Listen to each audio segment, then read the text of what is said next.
Hi, I'm Soham and I'm 18. Hello, my name is Nature. Hello, I'm Shravani. I'm 15. Hi, my name is Priya Agrawal.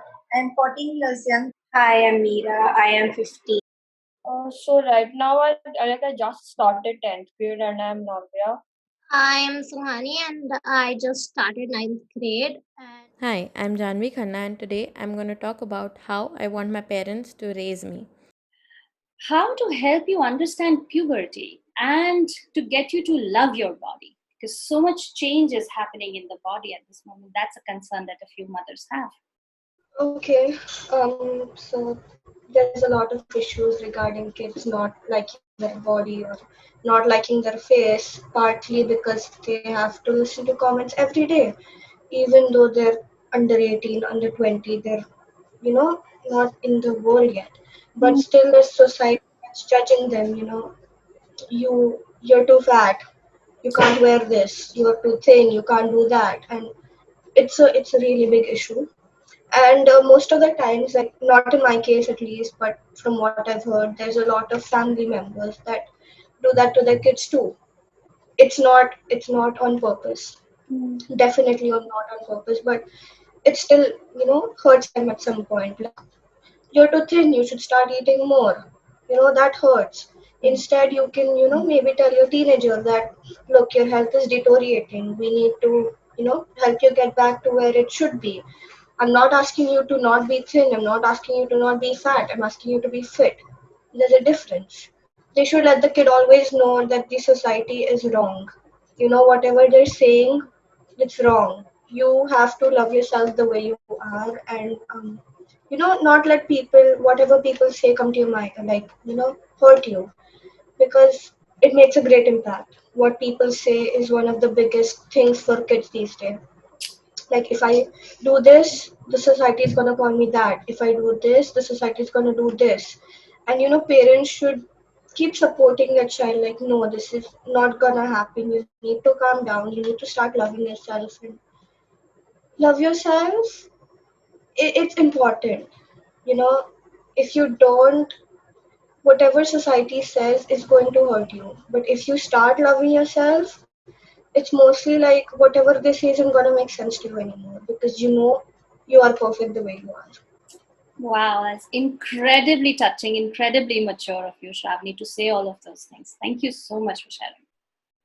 About puberty, I feel like parents must be friendly and must be friendly enough with their child to make them comfortable talking to them, and it won't just start randomly at an age 15.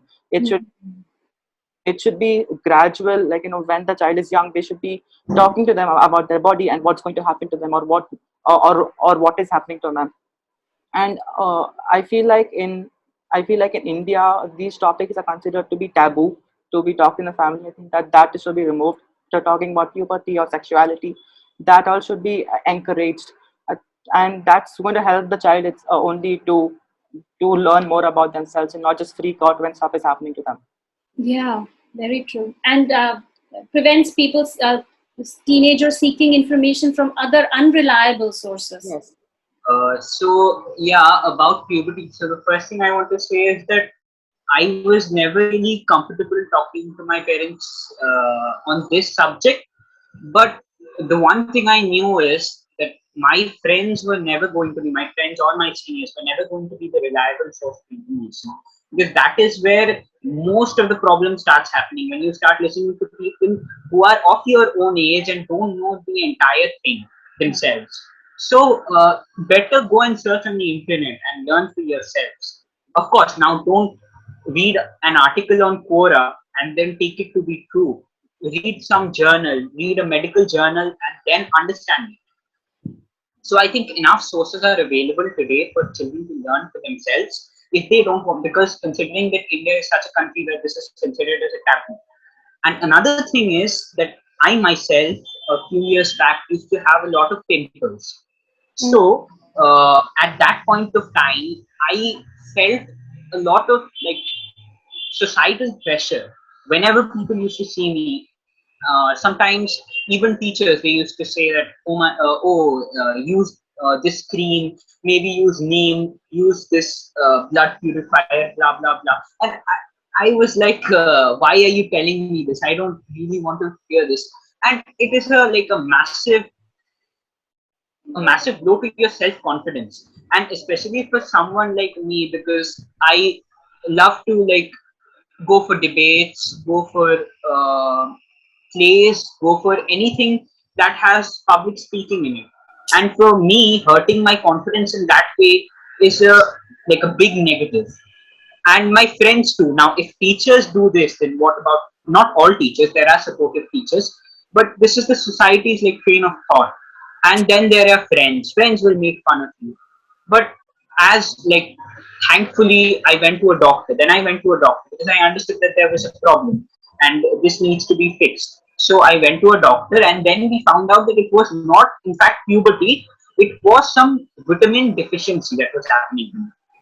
So most of the time, we don't know what is happening to us, and we just write it off as puberty. This is puberty. This will happen, and then later we regret it. So I'm thankful that my parents took me to a doctor, to a dermatologist, so I got to know this. But since I faced this myself, now I am a lot more like sympathetic to other people who are being bullied at school.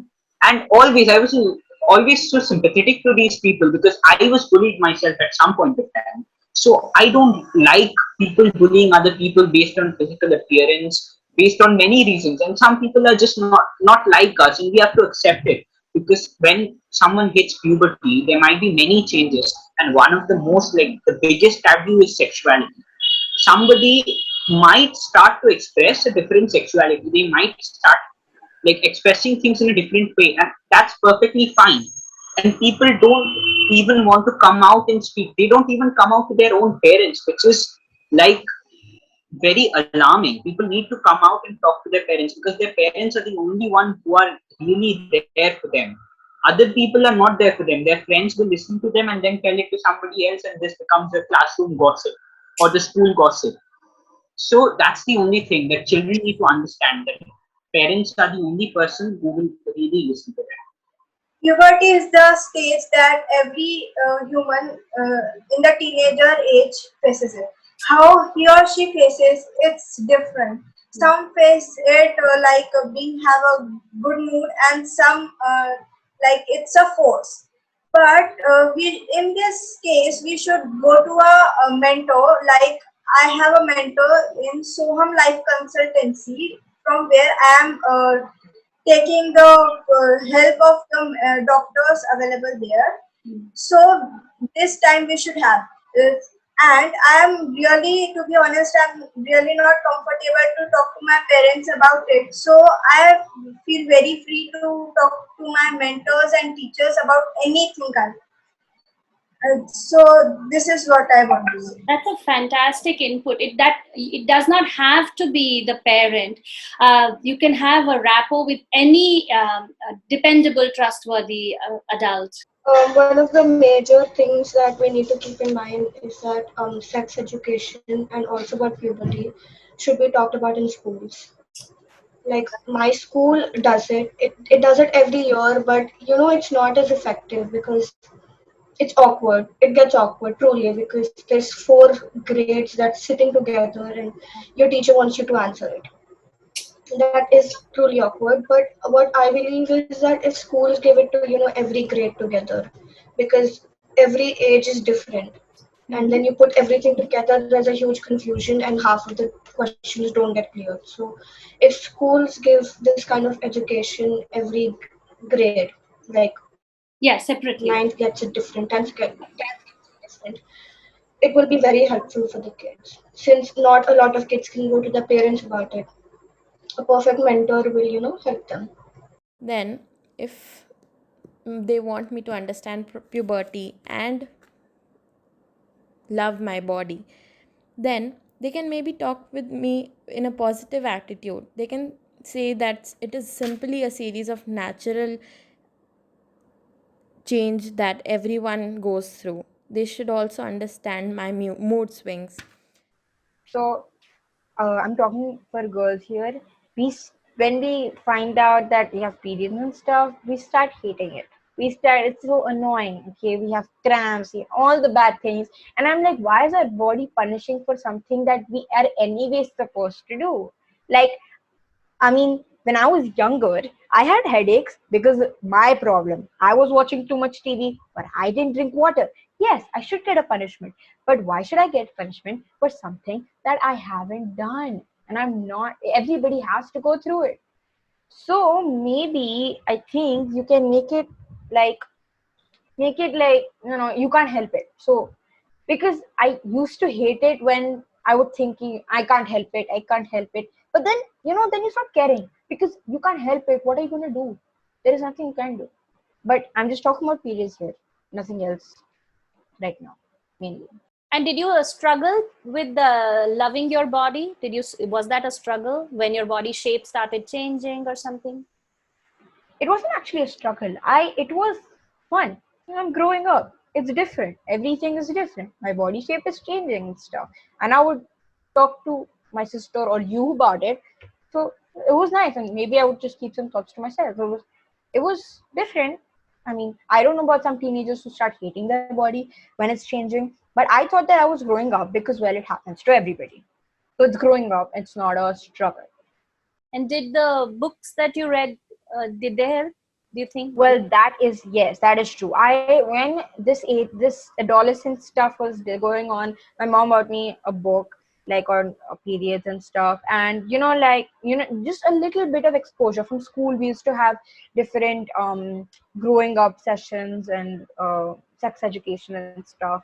Even like from grade 6 it started. Like now my sister's in grade 6, she'll go through all that stuff, and so that the light things they made it less uncomfortable, less harder for us, especially for me. So if you just kind of influence us in certain areas, we will not think of it. I mean, at least I won't think of it as a struggle. Okay. Like Meera said, it's very important to take whatever is happening with us positively.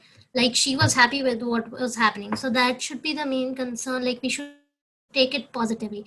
Now the question is, how do we take it positively? Exactly. So first, if talking about periods, the first day I got my period, I was like, God, what is this? And I was like, why is this happening to me? Why am I a girl? Why am I not a boy? Or why do periods not happen to boys? But then I realized that because I took it positively, I thought of them as like something that God gave to me because He knew that I can bear it. Maybe boys can't bear that much pain. That's why He gave it to girls.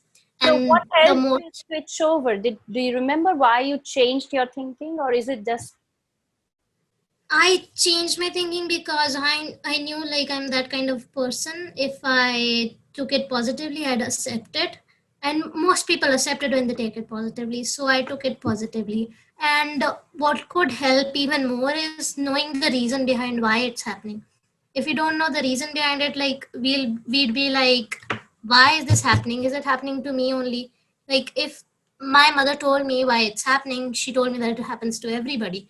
That made me a little more comfortable, like knowing that I'm not alone in this, like everybody else is with me. And about body change I never really thought of body change as a struggle.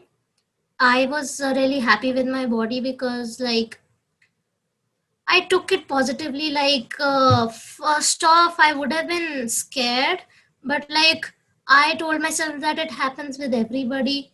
And if you keep telling me that your body is great, everybody's body is great, sometimes teenagers don't understand that because they are new to the stuff and they think like, because of all the influencers online, all the celebrities, you look at their bodies and obviously you'll compare.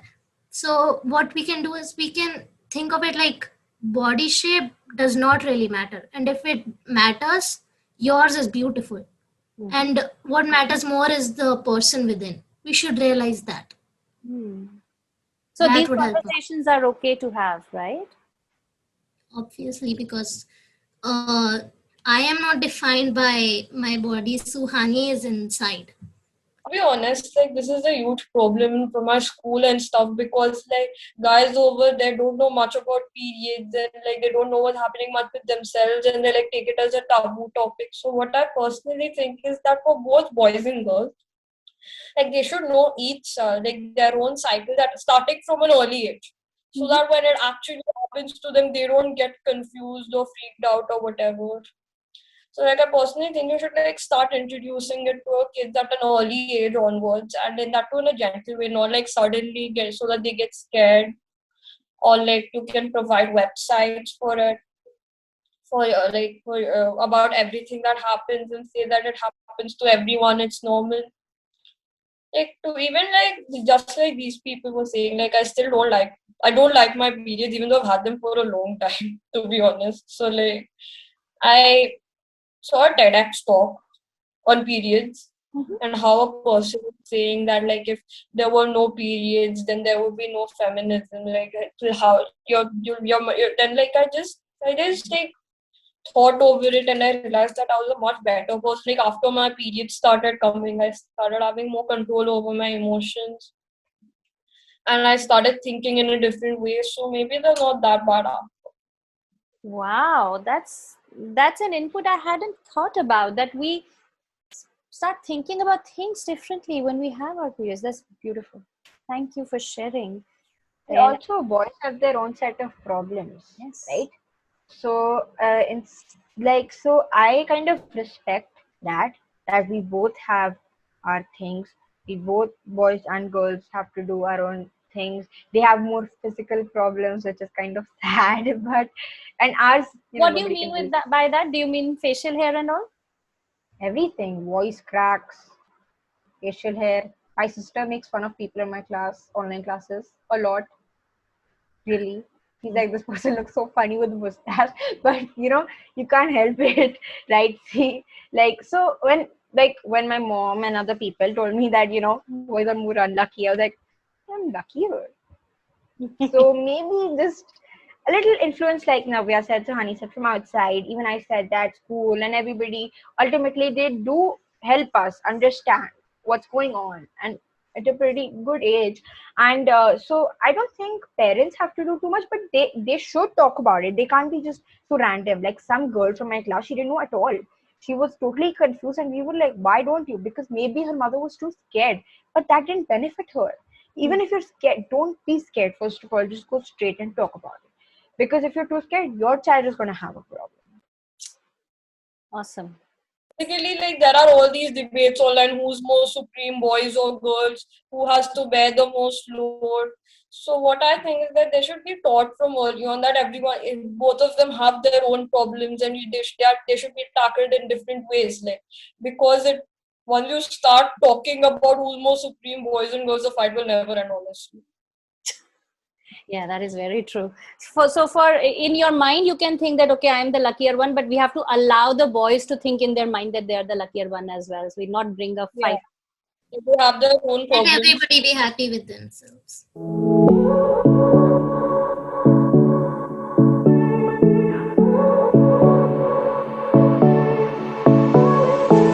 I won't make it easy for you now. You got 2 minutes of my time, and I don't really break too easily, but I'm worth it, 'cause I'll slip into your dreams tonight.